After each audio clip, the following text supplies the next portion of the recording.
भगवान हर रूप में, हर रंग में।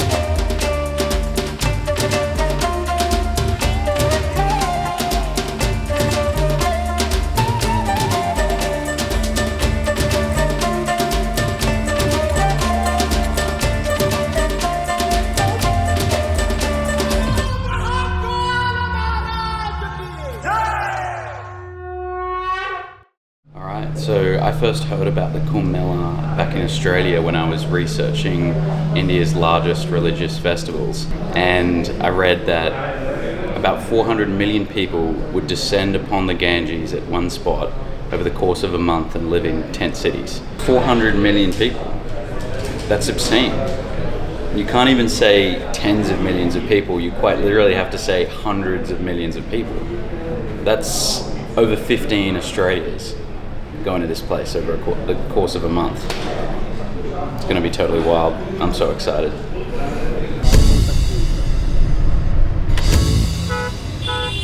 I think part of the anticipation is that we don't have a fucking clue what our accommodation looks like. It could be a building. I think it's going to be a tent, but I don't know if it's a private tent, a tent just for Adi or I, or we're sharing that with 20 people. We'll find out.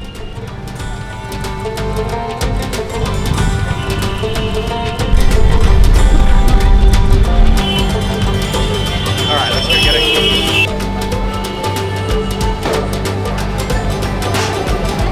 No luck.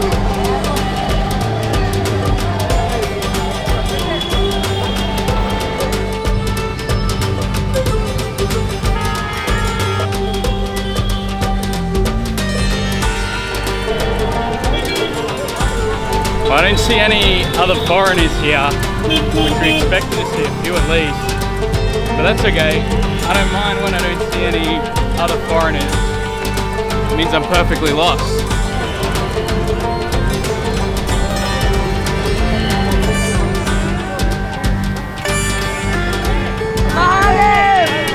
This is undoubtedly the busiest place I've ever been in my life. I've never seen so many people in one spot. We're going at like 4 kilometers an hour now on an old-fashioned rickshaw type thing. I don't care, it beats walking.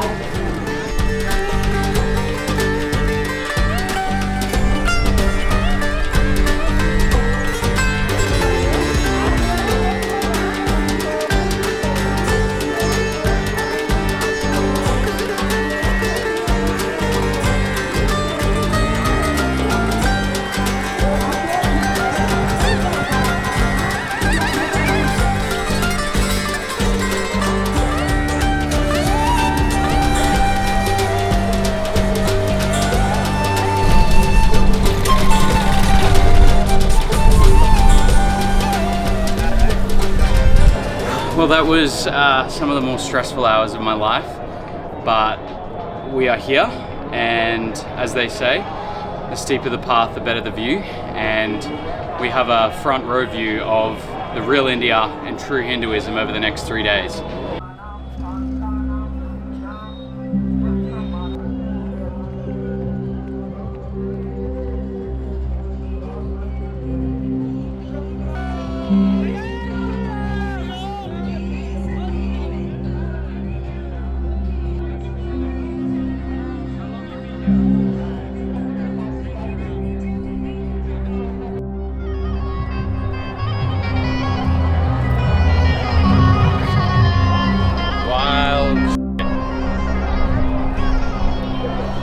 Well, you'll never forget the first time that you see something as influential and powerful as the Ganga. I gotta say, I'm pretty glad this is where I see it for the first time. The Kumbh Mela is the largest religious gathering in the world and is held cyclically in 4 locations across India every 12 years. This year's edition, however, was special because it was the Maha Kumbh Mela, an event held only once every 144 years. For Hindus, this is the pilgrimage of a lifetime and an opportunity to cleanse one's sins and take a step toward moksha, or the liberation from the cycle of life and death. More than 400 million people journeyed to this ancient site to engage in 45 days of fervent faith.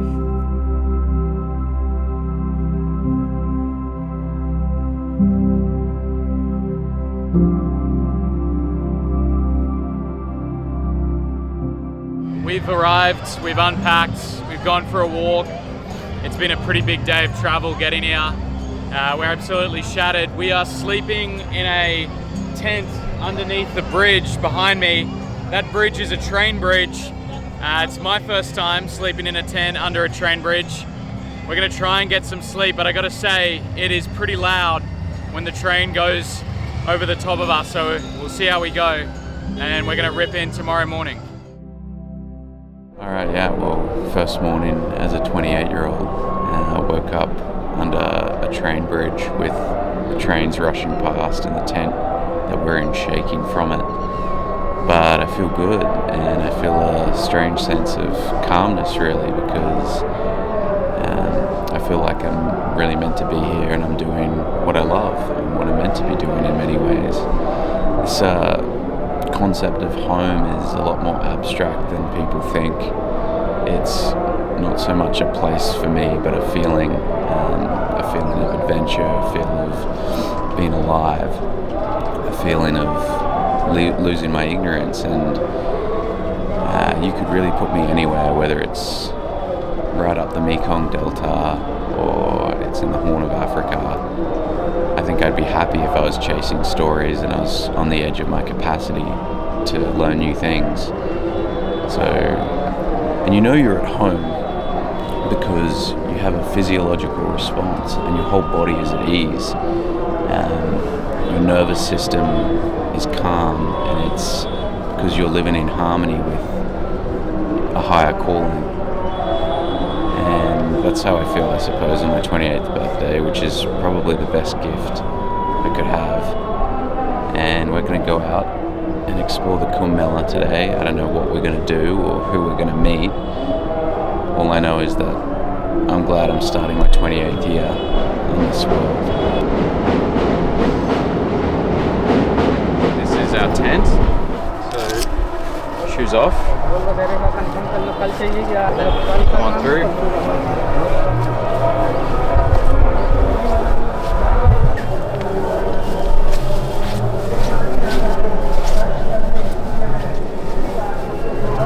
So these are the beds for the next few days. This is my bed. This is Addy, cameraman's bed. And this is the tent. You can hear coughing all throughout because pretty much everyone who comes here gets sick eventually.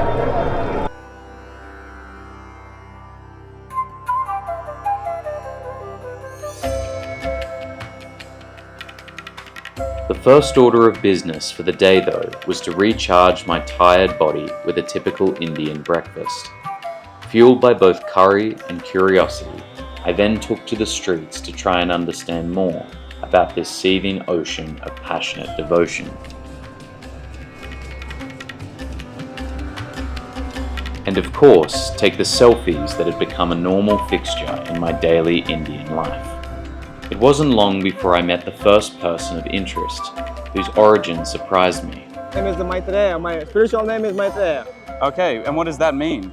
Maitreya means, so it was Gautama Buddha in the previous, and in the future the next Buddha is coming, his name gonna be Maitreya. Okay, and so where are you from? Well, originally I was born in Moscow, Russia, but here I'm living for last 12 years in India. Oh wow. So what happened? You came over here once for travel and you never left? Well, once in my life I realized that I want to follow the yoga path, and I give up everything and came to India. And I'm still going on, I'm still here. And yeah, I mean, I'm just here, the space letting me be here. And I'm just continue doing my practice and being thankful, grateful, and working on myself to be better version of myself. So kind of. Do you mind if I ask, like, what made you maybe go down this path and not follow what could be considered a more normal path in life? All right, so it's a good question. Let's say I used to be a successful guy, let's say, in for public, but then I realized that this success is coming and going so fast. You know, everything is so temporary, and I was asking myself, asking the universe, what could be not temporary, what could be something you can hold and something could be inside you forever and you can be happy and content. And then I realized that things you enjoying anything's coming from joy, sad, everything comes from inside, and I start to go inwards, go inside me, and it takes me to the path of yoga. And I'm just continue to do yoga, following the path, following the Sanatana Dharma, and India is one of the greatest place to, let's say, grow spiritually. All right, what would your advice be to people back in Russia or countries like Australia, where I'm from, if they're lost or they're unhappy? Well, maybe try to do something new. Try to change something in your life. Travel more if possible. Travel more. Value things that you cannot buy for money, like love, friendship, some honesty, some sincere emotions. Like value people around you, your parents. Follow your heart. Most of the important thing is follow your heart. And what else? And take care about your health.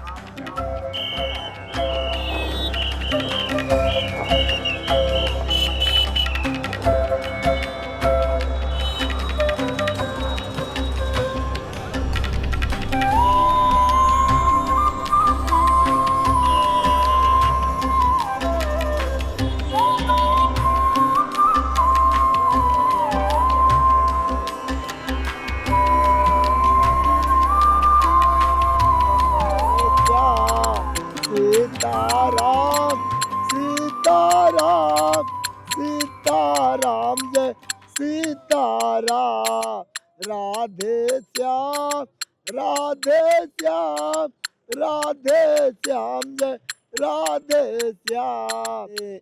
11 तारीख से आए हैं, यहीं पे 3-3.25 घंटे का जाप करता हूँ, सीताराम सीताराम सीताराम। न 1 रुपया किसी से मांगता हूँ, न किसी से वैसा हाथ फैलाता हूँ कि मुझे दो। मैं भगवान के सहारे केवल सीताराम सीताराम जाप करता हूँ भगवान, और कुछ नहीं। जय हो जय हो जय हो जय हो जय हो Jai, please Jai. Good good good good good. जी जी जी जय सीताराम जय सीताराम जय Sitaram. There are so many people that the risk of being separated from your family is a very real one. People cling to connecting ropes and each other's clothing out of self-preservation.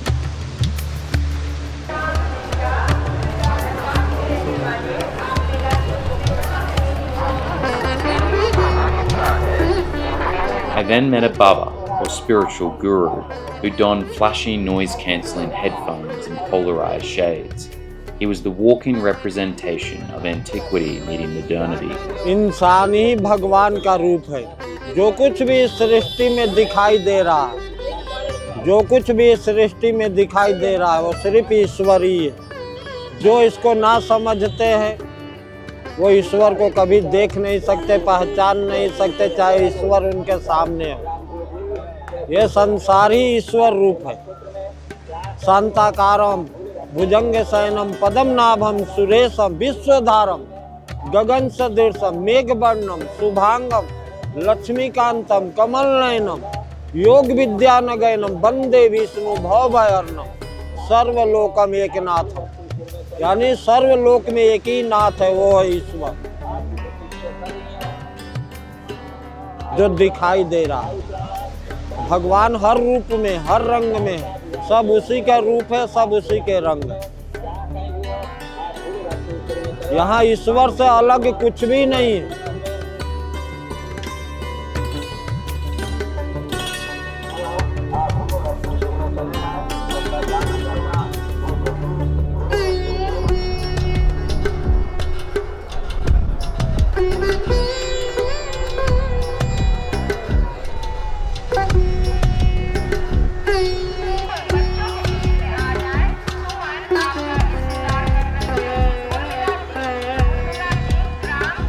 place like Maha Kumbh, you often see faith prevail over all else.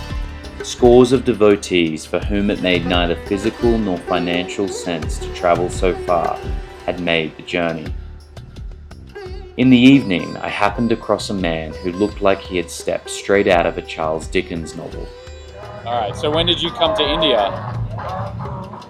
This year, beginning of December. But it's my 27th visit or something to India. I come every year or most years. I've been coming for a long time. My first visit was when the Bangladesh war was on. Is that what, 1971? Yeah, 71. Yeah.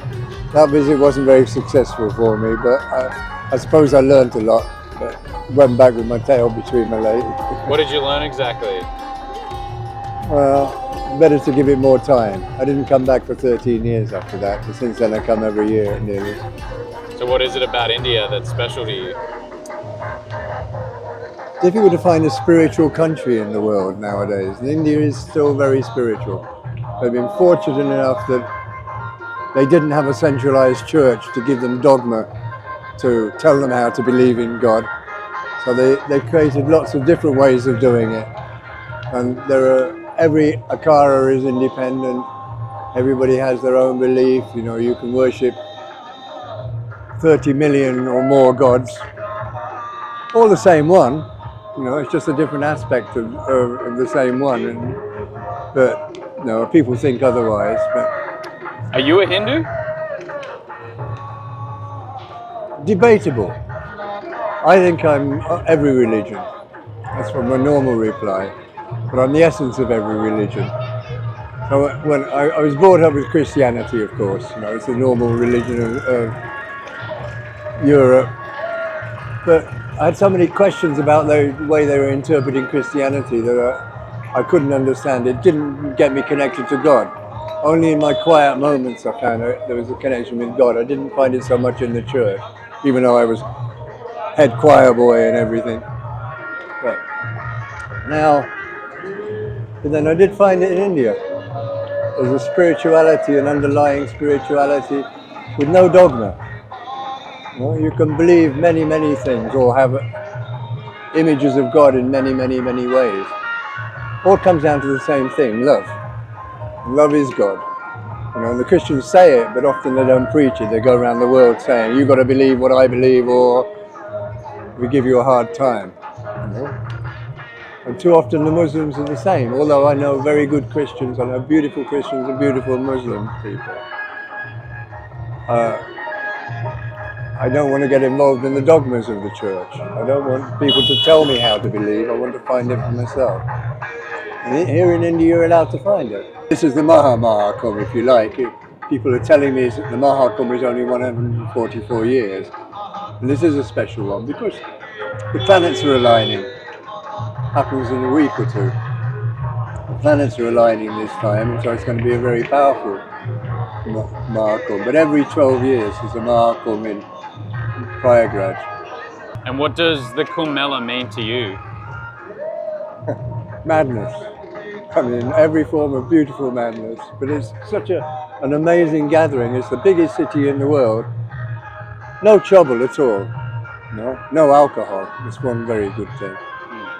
There are a few other substances there, but in small numbers nowadays. You know, there's marijuana and hashish, but these are spiritual substances. These are not drugs, and this the world doesn't understand. The whole criminalization of marijuana was a farce. If you look at the history of it in the 1930s, it was absolute rubbish.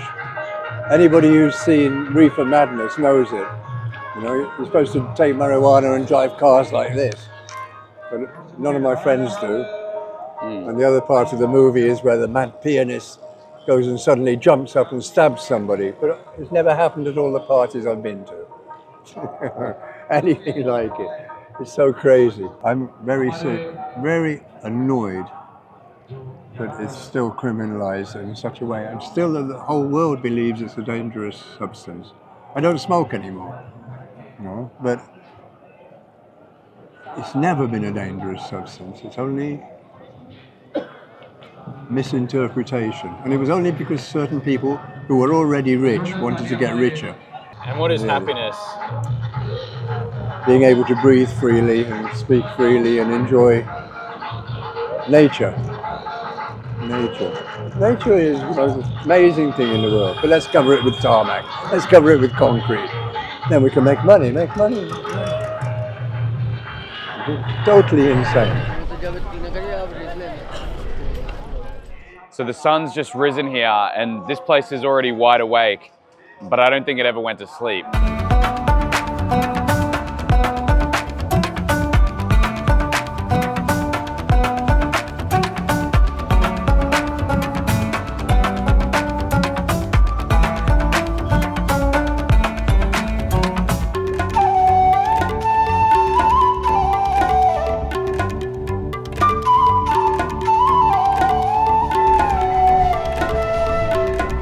All over the festival are spiritual gurus known as Babas, who offer words of advice for those who seek it. I thought I would take some of my own questions to one of these revered men. जिंदगी के सारा भगवान की भक्ति, भगवान की भक्ति करना, राम नाम जप करना, राम राम राम सीताराम सीताराम सीताराम का जप करना। जप करो भगवान के नाम का उच्चारण करो, भगवान के मन में जप करो, भगवान के शरणागत होकर भगवान का भजन करो। संसार सागर से पार होने के लिए दूसरा कोई उपाय नहीं है। खुशियाँ जो संसारिक खुशी थोड़े है, ये कोई तो फुल बस ऐसे है, देखने में खुशी है, खुशी थोड़े है इसको दुख सुख थोड़े कहते हैं। संसारिक तो देखने में अनुभव होता है कि सुख है, सुख थोड़े है, ये दुख ही है। सुख तो भगवान की प्राप्ति ही सुख है, भगवान की भक्ति में लीन रहना, भगवान का नाम का उच्चारण करना, उनमें लीन, ये सुख है। और जो ये तो सुख एक पिकनिक मना रहे हो, ये सुख है, ये सुख थोड़े है। ये तो एक मनोरंजन है, थोड़ा समय बीतने का, एक नहीं कहते समय पास हो जाएगा, तो समय ये सब है। ये कोई सुख थोड़े है, ये कोई खुशी थोड़े है। ये तो मन को खाली एक तुम मान लिए हो कि खुशी है, अभी दुखी हो जाओगे 1 मिनट के अंदर। अभी कोई हो जाए, ठोकर कहीं लग जाए, चिल्लाने लगोगे, हाथ गोड़ कट जाए, हो गया दुख, हो गया दुख, चला गया। उसी वो है जो कि दुख सुख दोनों में समान रहता हो। भगवान को परमात्मा को जानता है, दुख सुख दोनों का मतलब समझता है कि दुख सुख रात दिन के बराबर है। After my pep talk from the Baba, I decided it was time to have my dip in the holy waters of the river Ganga. The main bathing site is at the Sangam, which translates to confluence. It is at this meeting point of 3 rivers that millions of worshippers flock to bathe in an attempt to purify one's soul and break free of the cycle of life and death. I pushed through the masses to take my turn.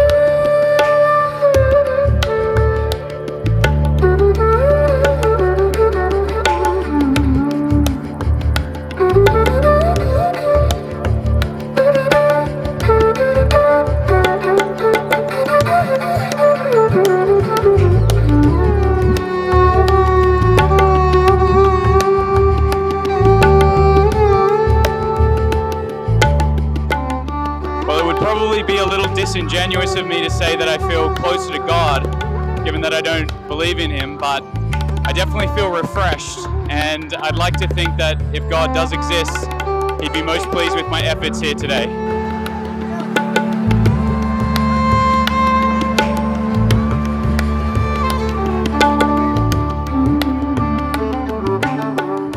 और ये कुंभ जो है 144 years after ये लगा हुआ है जो, और इसमें ये गंगा और यमुना और सरस्वती 3 नदियों का मिलान है। इसको संगम कहा जाता है, और जो भी पाप मनुष्य किया रहता है वो इसमें स्नान करने से वो धुल जाता है, समाप्त हो जाएगा। मोक्ष की प्राप्ति होती है, इसीलिए लोग इसमें स्नान करने के लिए आते हैं। ये इंडिया का विश्व का सबसे बड़ा मेला है, फेस्टिवल। इतनी गैदरिंग पब्लिक की कहीं और किसी मेले में एक स्थान पर नहीं होती है। So I am very lucky to have dip in this Maha Kumbh. Very few people get this opportunity. I enjoyed, and arrangement is very nice.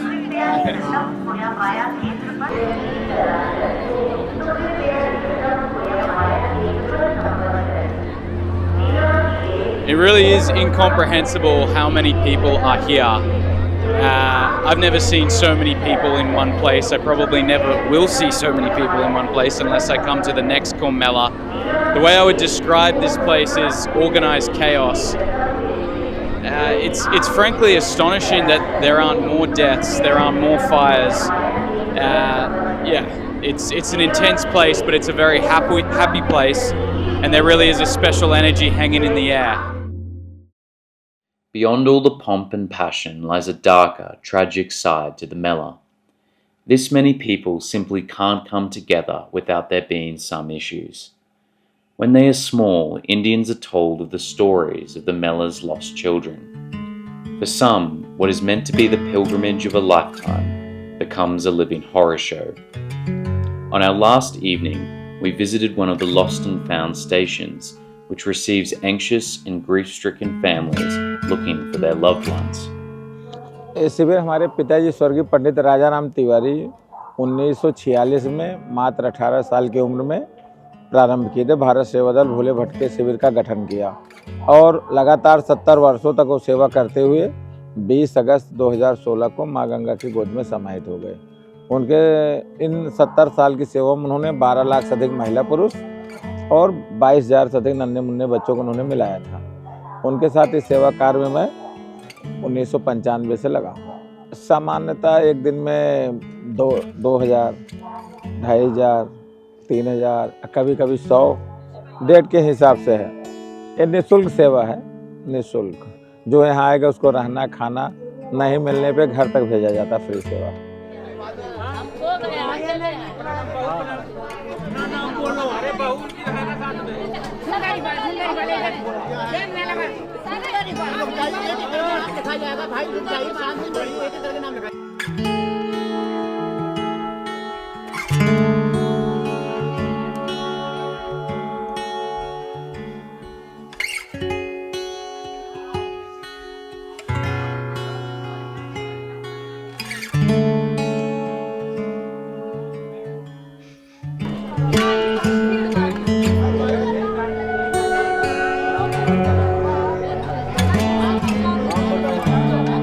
I have a question.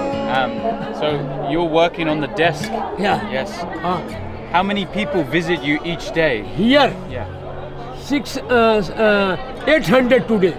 Wow. 800 today. Have you found many of the people? Only 70, 50 is balance ladies only. Okay. Otherwise, went.